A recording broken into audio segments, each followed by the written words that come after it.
College London is an exam board for English language, music and drama, and the performing arts. We operate internationally in over 70 countries in the world.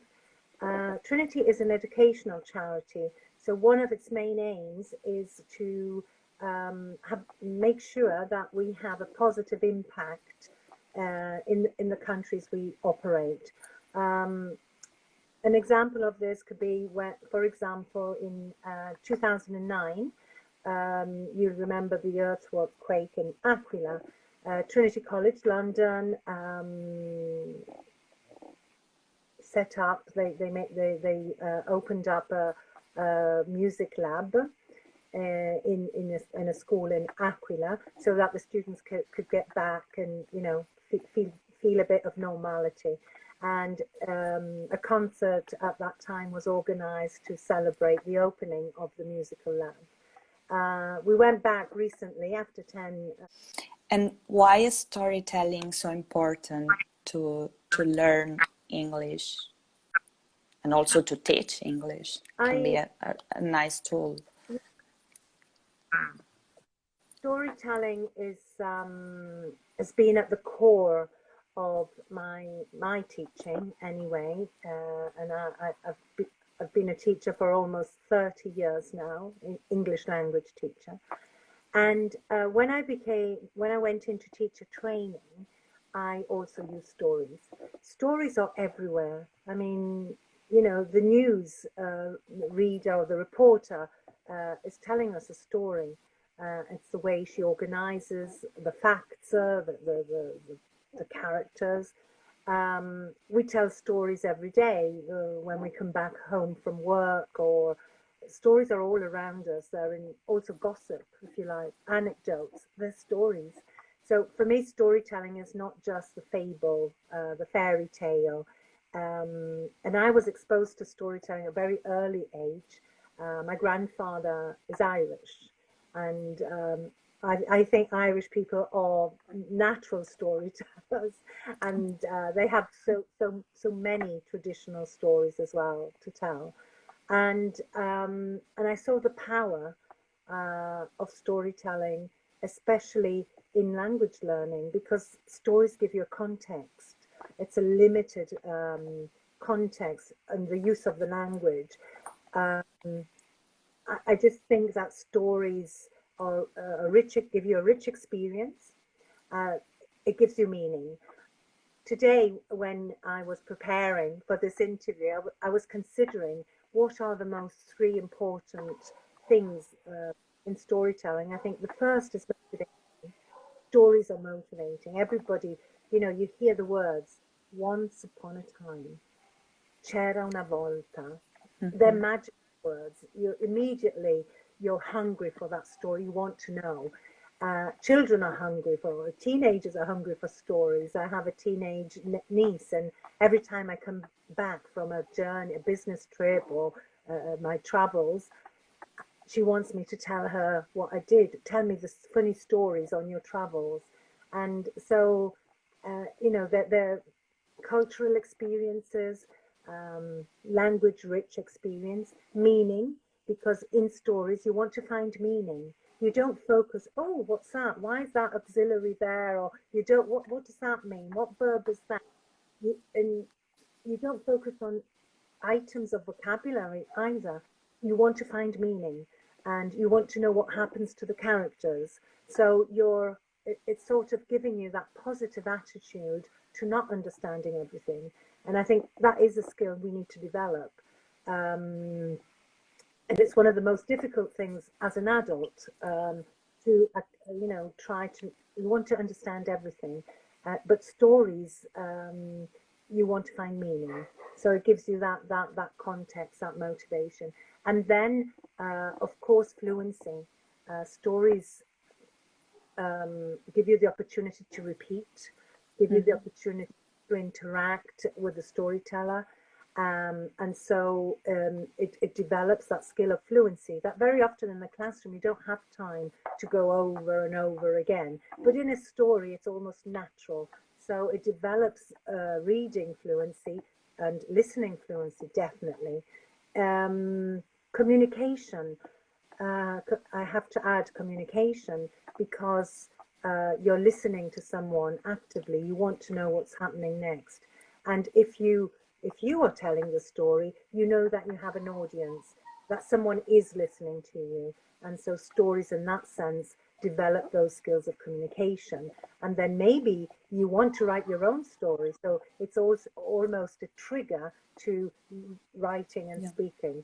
I believe storytelling develops fluency in all four of the skills.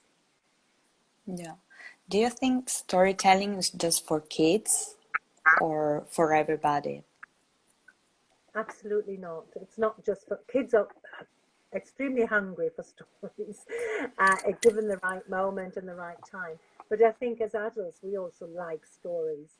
You know, we listen. If we think of our grandparents, we listen to their stories, and I think most of us would love to listen again to those stories.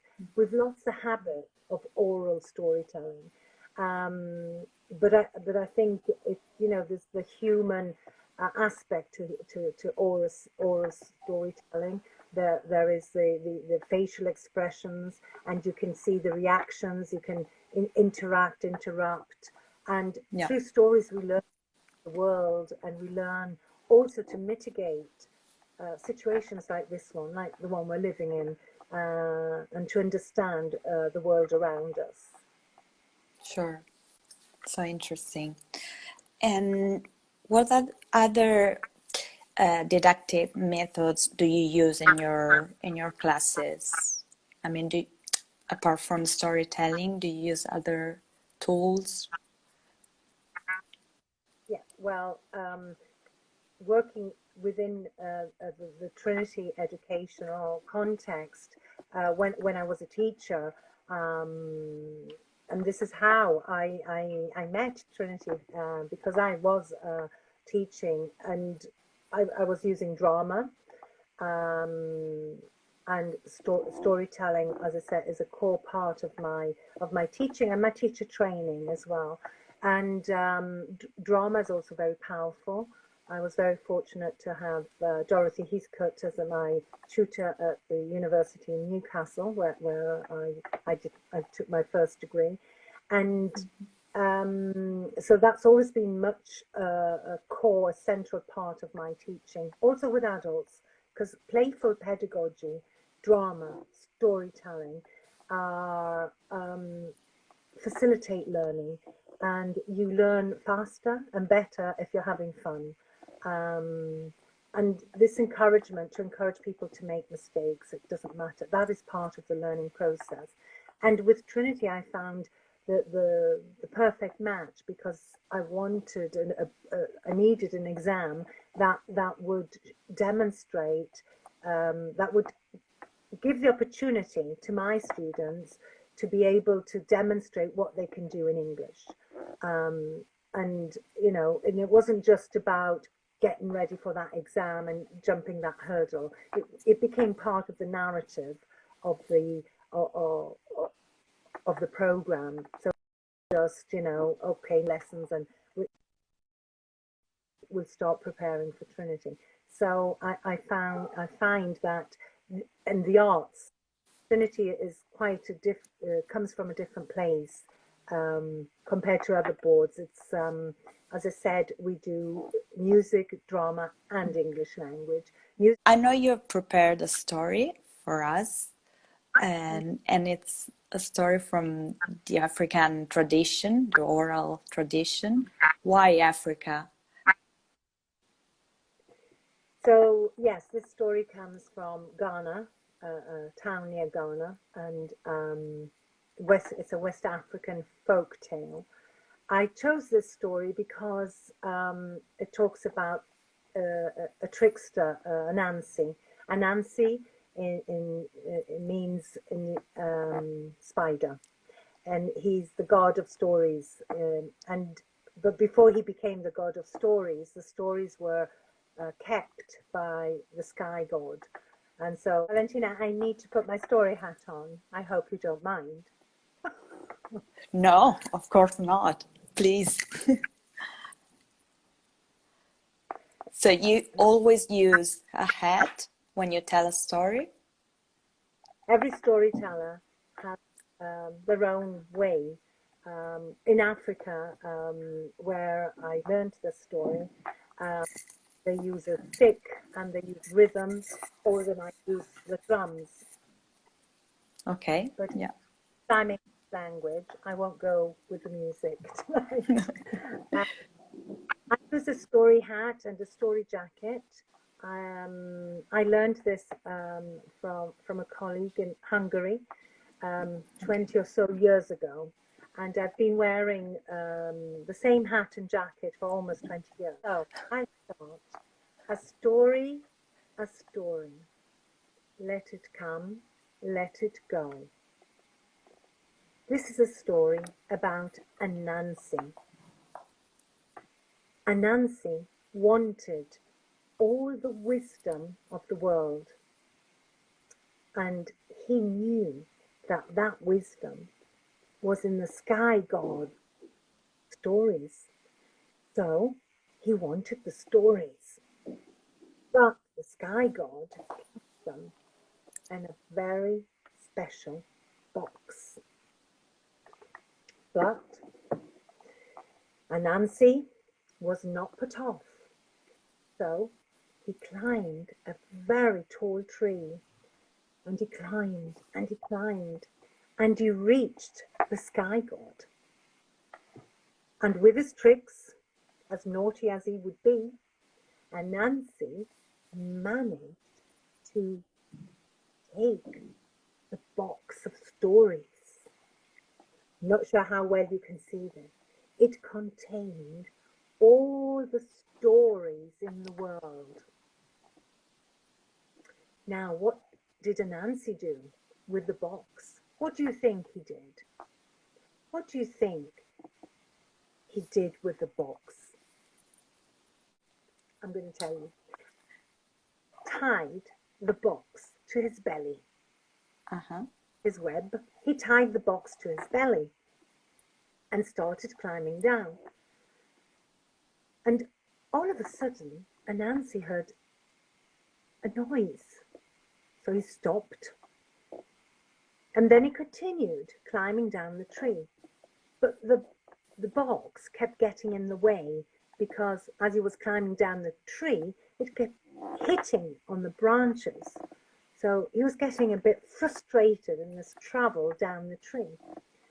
So Anansi heard this noise again. What is it? So he looked down and he saw a child who was laughing at him. So Anansi was getting angry. And he looked down to the boy and said, "Hey, you, are you laughing at me?" And the boy looked up and said, "Of course I'm laughing at you. Can't you see? Your box is hitting the branches." And the child laughed louder. Ha ha ha ha ha. So Nancy was getting really angry. And he said, "You're wrong. I have all the wisdom. All the stories of the world are in my box." But the child continued to laugh. "Anansi, you should have put the box on your back, not on your belly." Anansi knew that the child was speaking the truth. So in all his anger, he took the box and threw it with all his energy down at the boy.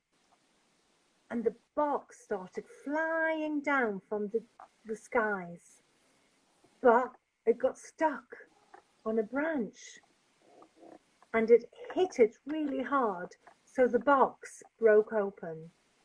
And all the stories flew out of the box. They were gone. The wind, the breeze was carrying them away across the mountains, spreading in the forests. All these stories all over. And they were carried away by the breeze over the mountains, around the world, and they gradually fell, fell, fell until they fell right down to earth. And some of these stories fell onto us, like this one has fallen onto me. And this is how all the stories of the world became part of us. That's why we all carry stories. We are all storytellers. And that is the end of my story. If you found it a sweet story, take it away. If you did not find it sweet, leave it there. But please, do bring a story back to me. Thank you. Thank you. It was a really nice story. Well, it was actually the beginning, the birth of storytelling. So... Yeah, it's a bit longer. I've reduced it a lot, but yeah, and it also tells you how you know, you can't keep stories. They're not, you know, today the story's mine, tomorrow it's yours, and this is how it happened. You know how stories have. There are some stories we don't know where they come from. They're in our heads. There was a very famous Scottish storyteller who apparently had about 2,000 stories in his head. He was a Scottish traveller, and a very interesting guy too. But yes, and I think Anansi tells you the fact that, yeah, you can take it and you can give it back. And I think this is what I feel is important in storytelling. You take the story, make it your own, give it to your children, to your students, or to your, you know, families, and then maybe it will propagate, and God knows where the story of Anansi will go after tonight. Well, storytelling, it's inside a program called Edutainment. What's the meaning of Edutainment? What do you do? Because Edutainment is formed by two words, right? It's education and entertainment. So, yeah. Yes. As I said earlier, Trinity is an educational charity, and at this moment of coronavirus, together with Claudia Beccheroni, the national director, we decided to develop an edutainment program for children, families, teachers, and everybody, because we're all staying at home. We're all, you know, in this situation, and I think sometimes we need just to break away from reality. And so for the little ones, for the children, we have a program called Mrs. Spelling and Fumbles, and that's for the 3-year-olds. And they watch the live on Facebook, and then they meet Mrs. Spelling on a Saturday, and they can talk to her, and they do activities together. Then we have a program for the young teenagers from 10 to 14, and I know my colleagues are here, so they can correct me. But learned it by heart, yeah. And Jenny and Julio, 10 to 14, and which is a sitcom for that age group. And there are many activities that Jenny and Julio engages this age group in. And then for the older ones, Nuts, which is a sort of it's for 14-year-olds to 18-year-olds, and they have music lessons, dance lessons, and acting lessons with the actors from Nuts, which is another sitcom. And so they're actually getting a taste of musical theatre, which is becoming popular now also in Italy. Yeah. And then, of course, there's Stories with Trinity, which is the program I've personally developed, where we went live last week on Facebook, and then we've also got teacher training events on Zoom for teachers interested in using stories in their English language teaching. And and we've invited storytellers from our initially from our team here in Italy. That have I invited Geraldine last week. We have Lorena from Cameroon, originally from Cameroon, but she's based in Geneva, who's going to tell us another African story tomorrow, next Monday. I think we've all been on a very steep learning curve. Our teachers have, our students have, and Trinity has, and we are preparing for, we are still working at digital solutions to offer our students, offer our teachers. Continually, we are publishing material on our Trinity websites. There's also some materials now to do at home from our UK web team, that those are available. So that I think, you know, this, when we go back, because we will go back. Sure. But I think the world will have changed, and our way of teaching, everything will have changed. And so I think we're in the process of a paradigm shift. Maybe the coronavirus has accelerated part of it, and slowed other bits of it down. And so I don't see it all negative, in the sense I can see a community of people coming together, supporting each other. I run live lessons every afternoon with our teachers, and sometimes it's just a matter of being there, knowing there's someone there to support you, to say, look, whatever we're doing good, because this burst in our hands. And you know, I think especially in Italy, teachers are doing a fantastic job at learning to get to grips with the tools, managing their students, and keeping them motivated and wanting to do the exams. We have teachers that, you know, they're waiting to do the exams, and so I think this is marvelous. And the internet and digital offers us, let's take the advantages of digital. Then we can debate about all the disadvantages, but in this case, I think it has been an advantage. We are supporting teachers with all different digital solutions. We've created a teacher community where we can share frustrations, best practice, ideas. We're learning together every day. And I think that has a great feeling, because I think it was Margaret Mead that said, you know, one person can't change the world. It never has. But if a community of people come together, that's what will make the change. And I've really sensed that with this community of teachers that I meet every day. And I think my colleagues would echo that. Yeah. Angelo Franchitto says Trinity College has an important mission. To work in Africa as educator is not easy. I well know how important it is to have contact with cultures, different cultures from European people. I'm close to you. Yes, that was lovely. Yes, it is important, and if English can help to communicate, let it be.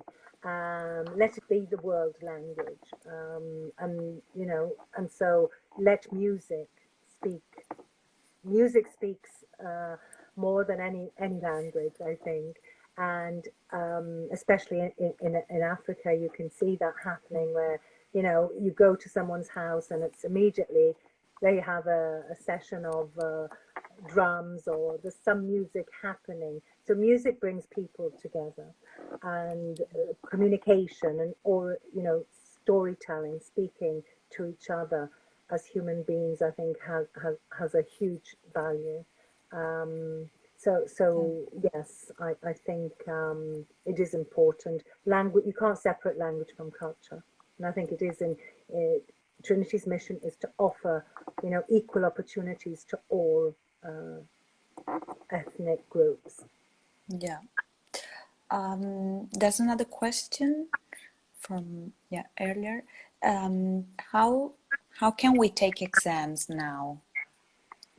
during this lockdown. Yeah. Yeah.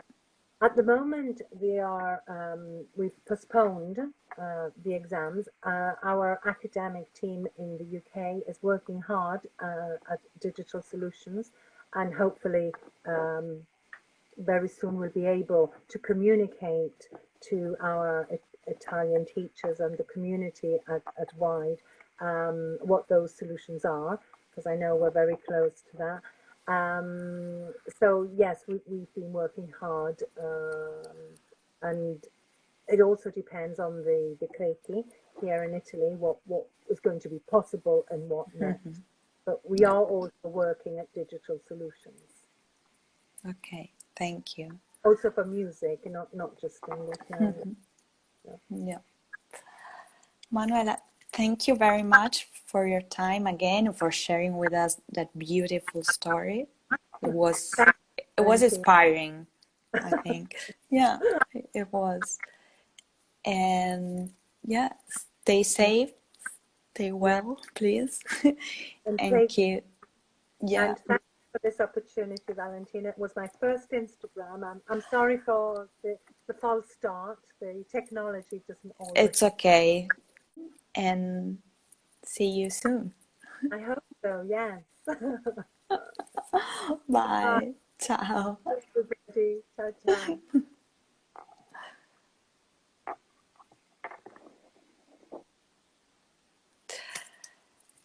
Ecco, grazie a tutti per averci seguito, per essere stati qui con noi. Ecco, grazie ancora e spero di vedervi per la prossima Quarantine Talks presto. Arrivederci, bye!